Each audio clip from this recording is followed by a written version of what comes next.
A terrible accident changed the entire scene. The Deadliest catch crew had just finished hauling in their final string of traps across the blue horizon. They had officially hit their limit on the sea, and joy filled the air like sunshine. Their nets were bursting with crab, each pod loaded from the ocean floor. In a few heartbeats, that joy turned to fear beneath the darkening clouds. Unless you're on a pile of crab that size, it's incredibly hard to catch such a scene again. The water turned rough as storm clouds shadowed their vessel. The crew reminded each other to be cautious near the boat's slick edge under the gray sky. One of the bravest fishermen among them would soon pay the ultimate price as thunder rumbled above. He'd be remembered in sorrow like an echo in the deep. The storm came fast, turning a routine haul into chaos on the wide ocean. Jake's team had already pulled nearly 60 pots through the icy northern scene. Chasing a huge payday, they'd gone farther northwest, deeper into the unknown. Their dream was a massive crab motherlode resting beneath frozen waves. And it paid off. Every pot brought up 200 to 300 crabs, a record catch in that cold sea. They felt proud, rewarded at last after long, backbreaking shifts. But the weather flipped in seconds, screaming wind and sideways rain turning their bright scene into a dark struggle. Their vessel rocked violently with each crash. Inside the quiet cabin, a strange beep echoed from the sonar, grabbing everyone's attention like lightning across the radar. Jake froze and listened. He'd learned in his years at sea that anything unfamiliar spelled danger. He shouted over the roar, telling his crew to move with caution along the deck. He feared the anchor cable might loosen at any second on the soaked planks. If it snapped, the winch could slice across the deck with deadly force. Waves battered their hull as rain blinded them like smoke. Jake's voice was the only command in the scene, cutting through chaos on the spinning deck. The winch had turned into a death trap, threatening anyone too near the swinging cable. A deckhand stumbled, and the cable jerked. Everyone froze in horror, tension rising under the thick clouds. Suddenly, another ship emerged through the storm, the Wizard, too close for safety. Jake had seen the Wizard before, but never this close in violent weather. A collision felt unavoidable as both crews scrambled on their soaked decks. The waves kept pushing both ships together, almost guaranteeing a crash. But at the last second, they missed, barely avoiding destruction. The fear remained, like fog that doesn't lift after sunrise. Jake had no time to argue with the other captain, not with lives at stake. The sea doesn't respect experience, only the power of nature. One misstep, one slick moment, and tragedy hit like a smashing wall of water. A crew member fell overboard, slipping on the shaking deck into the freezing Bering Sea.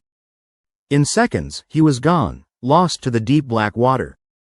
The team stood still, frozen in shock beneath the gray sky. Their huge catch meant nothing now, not with one of their own taken by the sea's dark grip. Jake shouted commands, trying to pull them out of grief back into motion. But the mood had changed like the sky before a storm. Each crashing wave felt personal, a reminder of their loss. There was no space for mourning in the cruel current, only work or more danger. Then a new sound came from below the deck, unfamiliar and haunting. Not the winch or anchor, but something worse, something deeper. Jake understood the tricks of the sea, and staying longer could mean another death. His crew stood waiting under dark clouds, hands trembling. One wrong call, and more men could vanish into the deadly waters. Meanwhile, the Wizard's captain raged over the radio, blaming Jake. But arguments had no place here, not with death surrounding every wave. The Bering Sea is ruthless, hiding threats beneath even calm surfaces. Just when the crew thought the worst was over, another storm brewed in the distance. The Wizard's team still patched gear and dried off in silence. Their captain reminded them they had done their best in that shadowed moment. The real storm, though, lingered in their thoughts like ghosts. They knew the danger of this life, more than they'd ever admit out loud. Today it was Jake's crew. Tomorrow it might be them lost beneath the foam.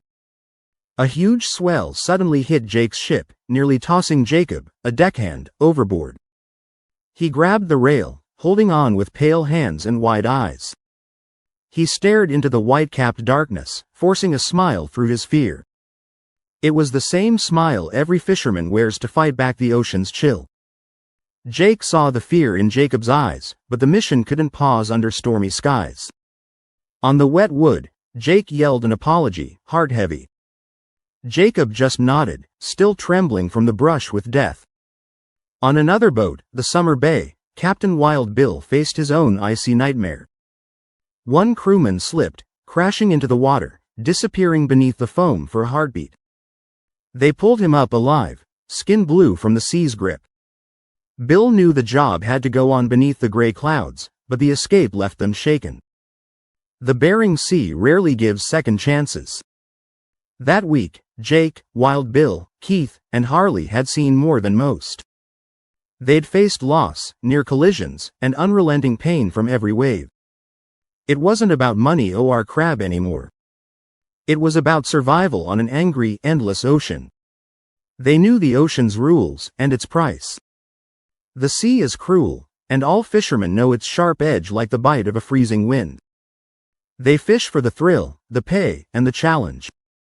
But some days, the price is too high, and no catch is worth the grief left behind. Jake knew this deeply as he stared across the watery grave. Every season, captains come hoping for luck on the dark waves. But the ocean never forgives, only takes what it wants and leaves silence behind. If it does spare you, you count your blessings beneath the stars and keep moving on the water. Subscribe to our channel and thanks for watching.